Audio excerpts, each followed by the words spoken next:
Story Corner, presented by Jennifer.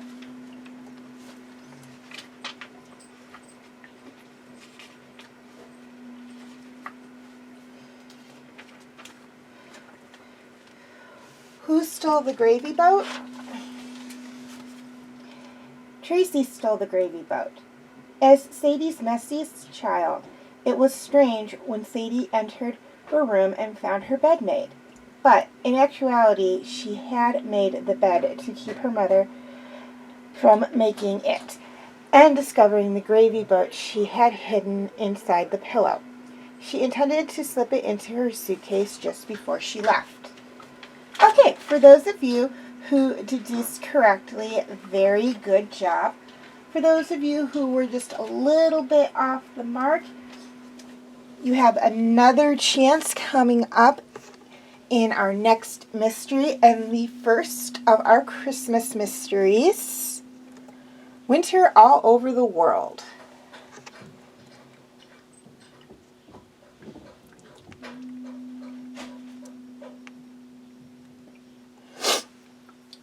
Sheriff Charles Chucky Jones was on the phone and munching potato chips when Angela Potts marched into his office in a reindeer and sleigh sweater. When he hung up, she said, "Know what Santa Claus says about eating junk food at Christmas?" It's bad for my elf. Also for your self-esteem, she chuckled, popping into a chair and taking off her furry hat. Who was that on the phone just now? FBI. They said to beware of bossy women in ugly sweaters. Guessing it's too late. Funny, she said. Who was it? The mayor. Says he's hired an Australian actor for the Christmas gala tomorrow night. Are you kidding? Nope. Tall, blonde guy named Edwin Polk did a play in Sydney last week and is scheduled for Memphis next. He's traveling ahead of his theater group. Says he stayed last night in our hotel and likes it here. He called the other actors to come in tomorrow for the show. Oh no, theater? Yep. The sheriff chuckled. Checked his notes. He wants to do a play called The Christmas Getaway for the gala.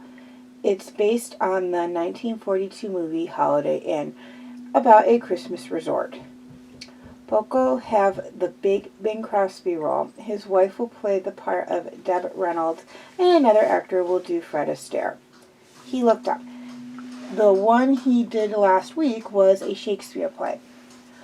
Polk told the mayor it was snowing in Sydney when they did that one. He likes our milder weather here. Is that so? Angela paused. Have we paid him up front? $1,000 for the performance and expenses. Chucky answered mildly. A bargain, the mayor said. When did this happen? Angela asked, her eyes narrowed. Polka showed up at City Hall about an hour ago. Meeting took all of 15 minutes and it was done. This is crazy, Chucky. He could have made the whole thing up. I doubt it. Mayor says Polka drove in a brand new Lexus. The sheriff's phone rang. He picked it up.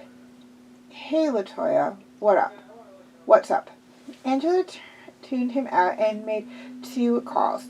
By the time she disconnected, the sheriff had finished. LaToya Dubs, he said. Her neighbor's dog howls all night. The mayor will be howling too soon enough. She frowned. There's no Polka registered at the hotel. What? I also called Andy Gorgans at the Toyota dealership.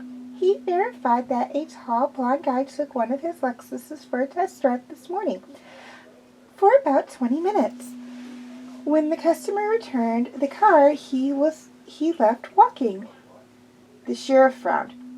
Goggins let a stranger on foot drive off in a Lexus. He didn't know the guy was afoot at first. Also, she said, Deb Reynolds wasn't in Holiday Inn.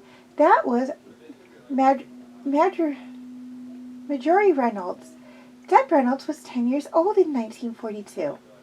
So that doesn't prove any. No, but something else he said does, Angela replied.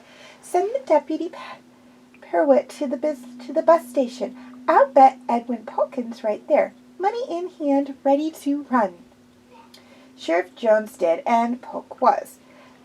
And an hour later he was in a cell. What did he say that tipped you off? The sheriff asked Angela. A simple thing, really, she smiled. Who gave the thief away? Tune in next time to Missing at the Museum for the answer. And in the meantime, you can write your deduction down in the comment section.